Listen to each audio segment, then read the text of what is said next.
मैं भारत माता के पवित्र चरणों को स्पर्श करता हूँ और उनको प्रणाम करता हूँ. It is a great day today. They are releasing the book on Bharat Ratna, Shri Atal Bihari Vajpayee ji, the great statesman. My namaskar to the dignitaries who are sharing the dais with me, Governor of Bihar, Shriman Arif Mohammad Khan ji, Governor of Haryana, Professor Asim Kumar Ghosh ji, Governor of Rajasthan, Shriman Hari Babu Kisan Rao Bagde ji, great scholar with visionary thought who served as the HRD minister under Atalji's cabinet, a great noble leader, Dr. Murli Manohar Joshi ji, Vice Chairman Gandhi Smriti and Darshan Samati, and my good friend, former Minister in the PMO of Atalji, Shriman Vijay Goyal ji, Bhai Begno sabko namaskar. It is both an honor and deeply honored to stand before you today at the release of this magnificent coffee table book on one of the India's tallest leaders, Bharat Ratna Shriman Atal Bihari Vajpayee ji. I have had a close association with Shri Atal ji. I remember when Atal ji has selected Abdul Kalam ji as the presidential candidate. It is me and our Vijay Goyal ji went to Chennai to invite on behalf of the Atal ji's government. Our Kalam ji was at that time, he was in Anna University campus. So we both went there and gave the Atal ji's letter inviting him to come and file the nomination for the presidential election. I was privileged to serve as the member of the 12th and 13th Lok Sabha when Atal ji was the Prime Minister of this country. Though I was only an ordinary MP, I had the privilege to meet him, but he was the Prime Minister. I got the privilege to meet him without any appointment. That is the greatness of Vajpayee ji towards me that I remember now and forever. At the time, Shri Vijay Goyal ji was the minister, and he was in both NDA governments, including he was serving under the Prime Minister's office, PMO, under Atal ji. Shri Goyal ji also closely connected with Atal ji from his student days to his final years, not only as a political colleague, but as a trusted family member. I was attracted to Jan Sangha as the young student of 17 to 18 years of my age. The thoughts of Loknath ji, Shri Jayaprakash Narayan ji, and Shri Atal Bihari Vajpayee ji have had a lasting impression on me. As a young social worker and thereafter as a young politician, their words, their philosophy, their love for this nation guided me all the time.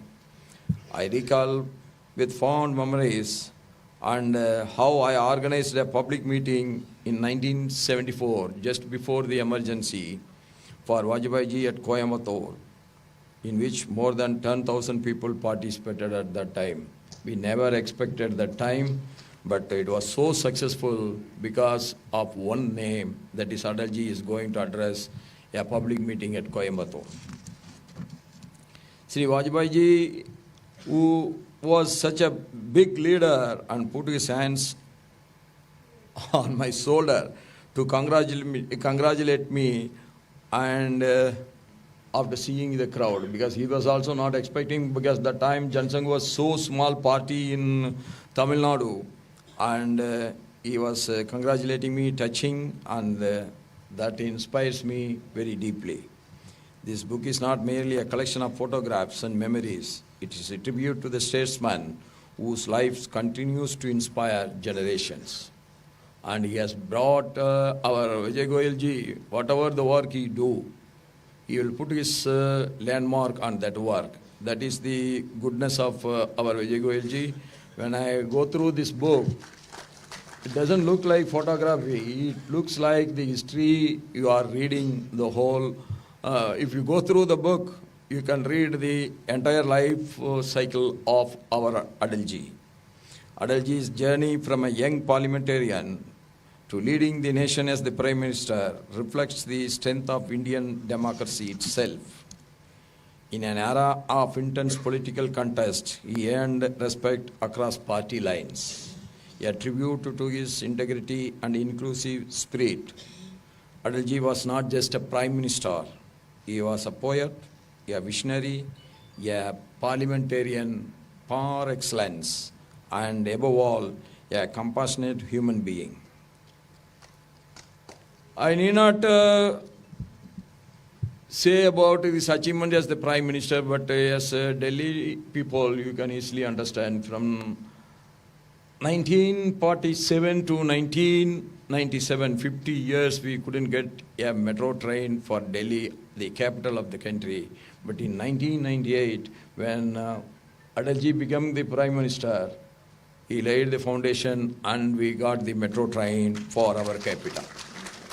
That is the vision Atalji was having all his years as he served as in the opposition bench. But he started implementing one by one. From his early days as the parliamentarian to his tenure as the Prime Minister of India, Atalji exemplified the dignity in public life. That's why the caption given by our Vijay Goyalji, the eternal statesman, is really fitting to one single leader, that is Atalji.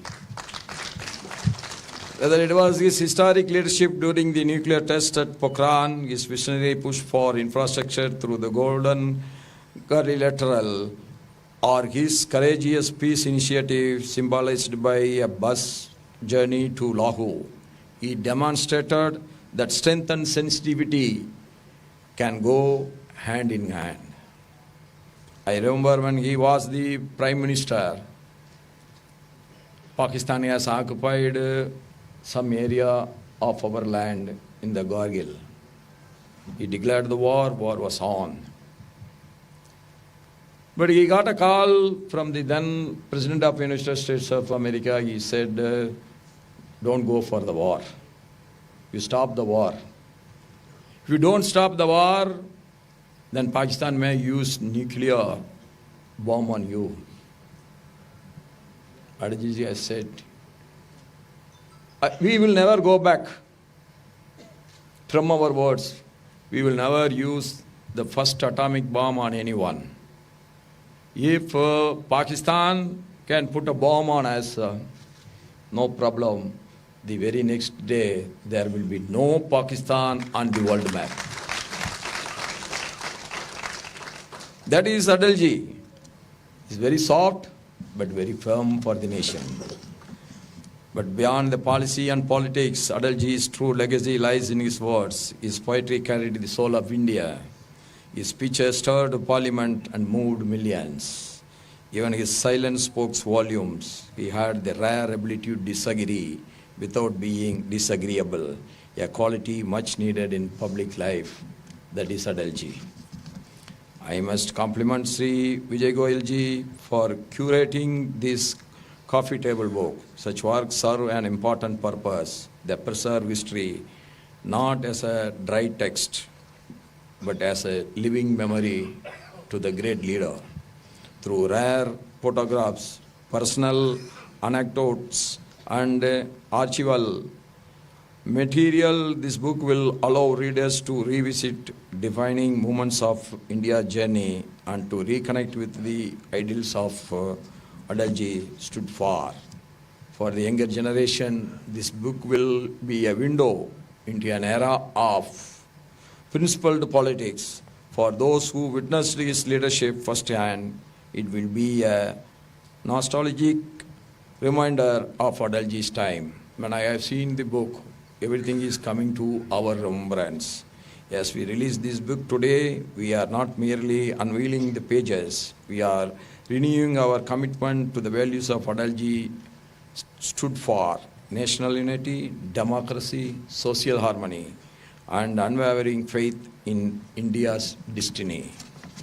Atalji once said that governments will come and go, parties will rise and fall, but the nation must remain supreme. That is Atalji. That sentiment remains timeless. May this coffee table book travel far and wide. May it reaches homes, libraries, and institutions across the country and the globe. My heartiest congratulations once again to Shri Vijay Goyalji and everyone associated with this publication. Let us remember Atalji is not only in words but in action. As we formally release this book today, let us reaffirm our collective commitment to the ideals he stood for: unity in diversity, strength with humility, and progress with compassion.